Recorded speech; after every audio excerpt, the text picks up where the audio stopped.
അനിലേ, എനിക്ക് നിന്നോടൊരു കാര്യം പറയാനുണ്ട്. ആ വിഷ്ണു എന്റെ പുറകെ ഇഷ്ടമാണെന്നും പറഞ്ഞ് നടക്കുന്നു. അതിന് എനിക്ക് നിന്നെയാണ് ഇഷ്ടം. അയ്യോ,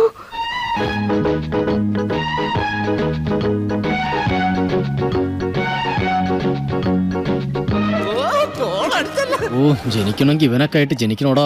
ആശേ, നീ എന്താ പറയുന്നേ? എടാ അവക്ക് നിന്നോട് പ്രേമാ.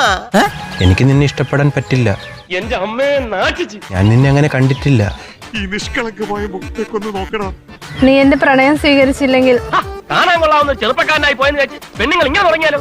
ഈ വിഷം കഴിച്ച് ഞാൻ ആത്മഹത്യ ചെയ്യും. എന്നാൽ ചെയ്യേ. എനിക്ക് നിന്നേക്കാൾ നല്ല ചെറുക്കനെ കിട്ടും. എന്തിന്റെ കുഞ്ഞാണോ ഇത്? എനിക്ക് അവളെ ഒരുപാട് ഇഷ്ടമാണ്. നീ എവിടെയെങ്കിലും ഉറച്ചു നിൽക്കടാ നായിന്റെ. പക്ഷേ അവൾക്ക് ചേരുന്ന പയ്യൻ ഞാനല്ലടാ. എന്റെ പൊന്നതായിട്ട് അവരെ കരയിക്കണം. അവൾക്ക് വേറെ നല്ല ചെറുക്കനെ കിട്ടും. ഒരുമാതിരി ഷാജി കാലസ് പടം പോലെ തുടങ്ങിയാൽ ഇപ്പൊ ഒരു പ്രിയദർശൻ സിനിമ പോലെ ആയിട്ടുണ്ട്. എനിക്കൊന്നും മനസ്സിലാവല്ല. നിന്റെ കല്യാണം കഴിഞ്ഞല്ലേ ആശേ? നേരം വെളുത്ത് ഇത്രയല്ലേ ആയുള്ളൂ.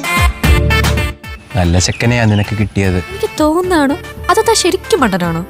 സന്തോഷമായിട്ടിരിക്കെ. എടാ, എനിക്കിത് സഹിക്കാൻ പറ്റില്ലടാ. എന്നാ പോടാ, നീ പോയി ചാക്.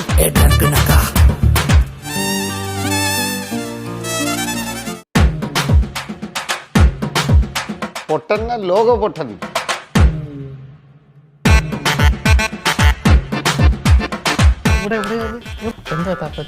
മികച്ച നടനുള്ള അവാർഡ്. അയ്യോ അതൊന്നും വേണ്ട. എണീച്ച് പോടാ. എണീച്ച് അഭിനയം